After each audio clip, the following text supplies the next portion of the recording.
Hey, hello. I'm just going to go through some of the Oracle Think Tank and Genesis reveals that they've done for Revival Selection. I'm thinking about doing this again for when we get the V-Clan Selection reveals, just for a bit of fun, really, since, as many of you know, I know what I'm mainly known for is in the Vanguard community is mainly for playing Oracle and Genesis, so it just makes more sense that when they do these reveals, maybe I just weigh in and do my reactions, just for, it's all in good fun, really. Anyway, let's take a look at the Oracle ones first. So we've got a few interesting choices. Ichikishima and Amaterasu. So those ones, they've already been in Revival Collection, so we're seeing them again. I suppose the idea is that, Ichikishima is all they think that they can reprint at this point. So here's a third printing of it. I mean, it's an Oracle set, so if it's an Oracle set, usually you try to put an Ichikishima here or there.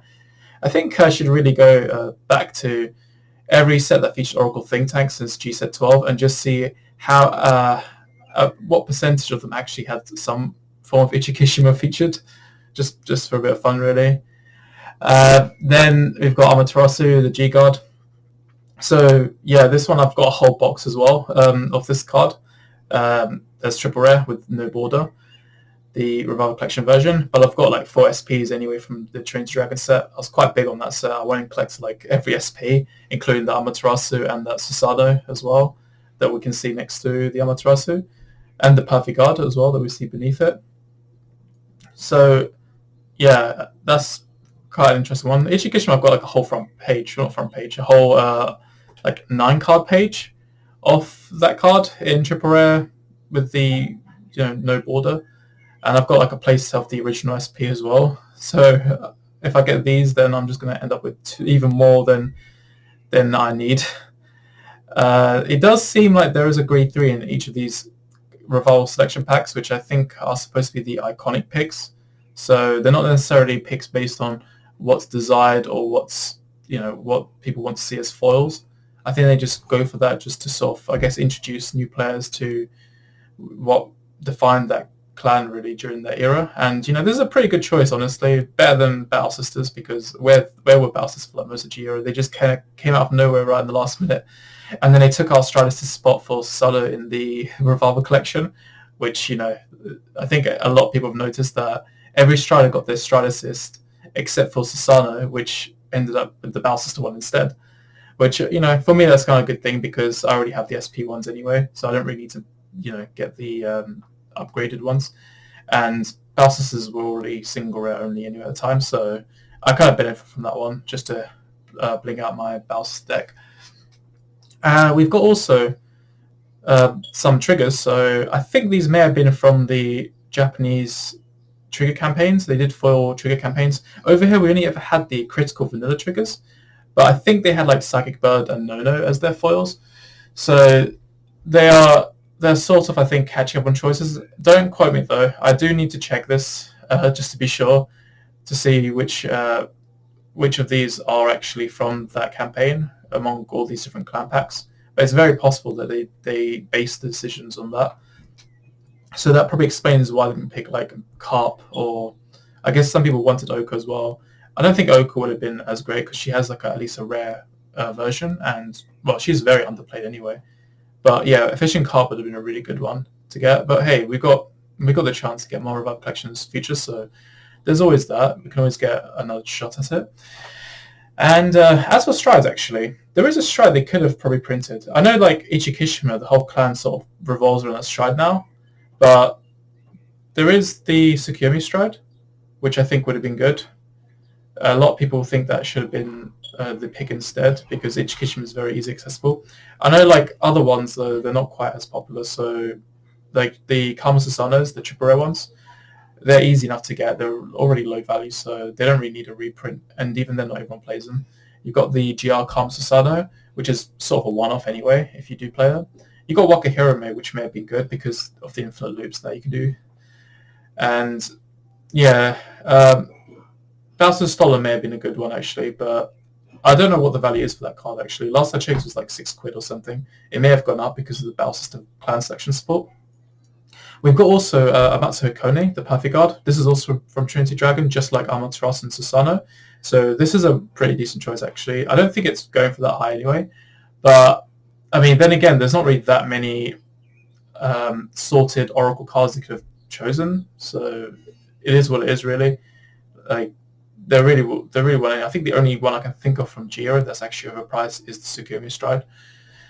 But Amaterasu Koni is a really good perfect guard. You don't even need to play too many copies of that because it doesn't require a second copy in the drop zone to use its ability. It's a good recurring PG, so you can mix and match it with other PGs if you wanted to.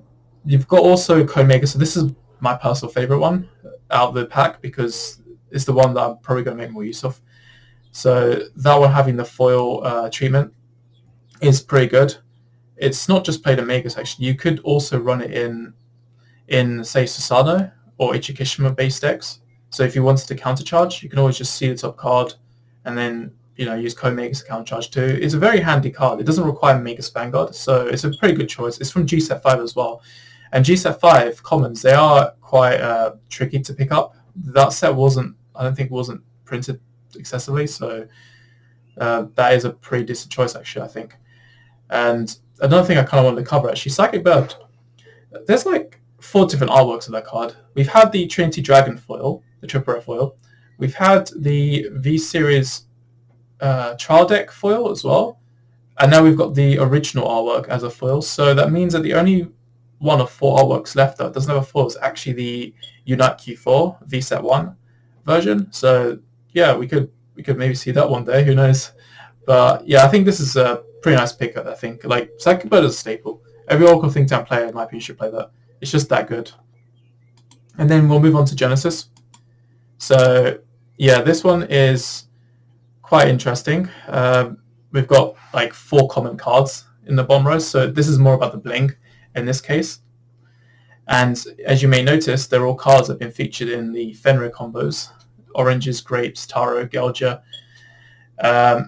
So yeah, they all go as a nice bundle. They have pretty good artwork anyway, so that's another thing I do like, is that we're seeing cards with good art getting foils as well.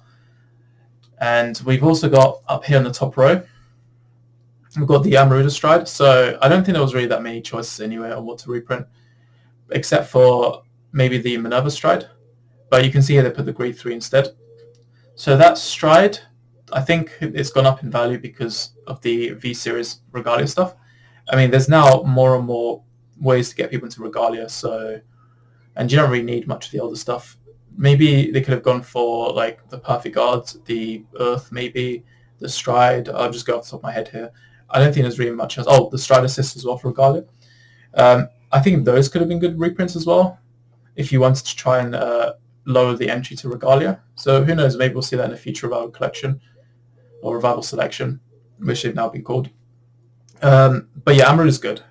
So it's from 2 years ago, but not really that many other options that I think are worth picking. You may notice with a bunch of these Revival selections actually that they've reprinted 2019 Premium Collection Strides. The G-Guard, Iris is not bad. I mean, I didn't like the Amaterasu choice for me personally because I've got all those SPs and I've got the Revival Collection Triple Rares, so it's worthless to me.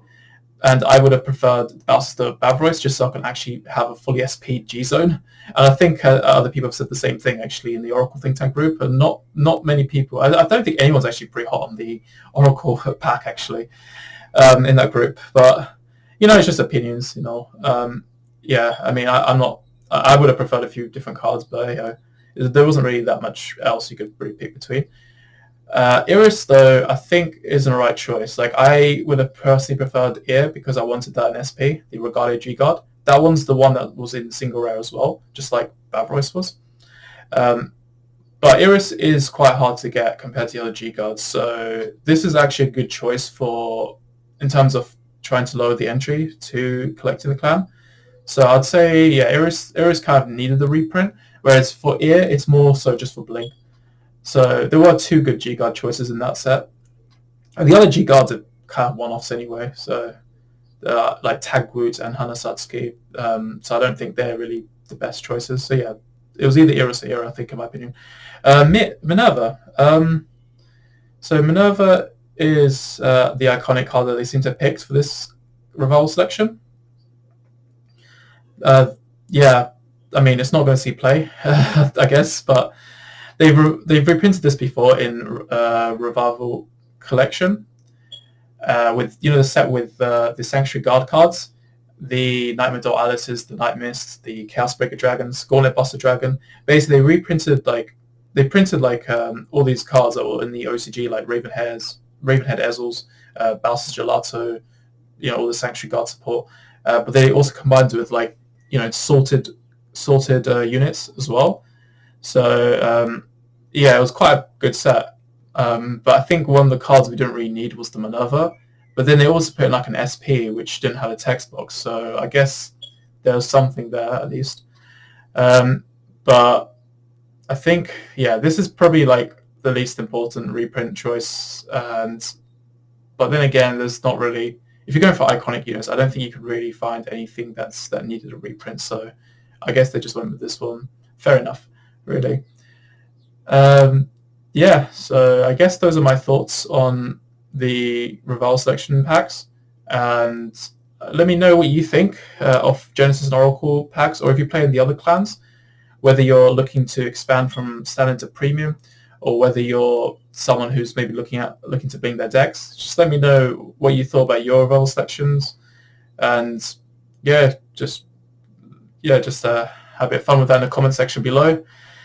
And I guess I'm going to get off now. I don't know what I'll be getting up to, whether it's getting ready for tomorrow, the standard tournament, which I would have to sleep my deck, because I've been tinkering around with it after submitting my deck list. So I don't really... I've already got it in a different state now, so I've got to revert back to what it was before tomorrow. Or maybe I'll just go play some Resident Evil. I don't know. But until then, I'll see you around. Maybe I'll do one for the V-Clan section. They're already revealing artworks, so I can't wait to see what artworks they reveal for that one. Just do more of these reaction videos. Until then, take care, everyone. Goodbye.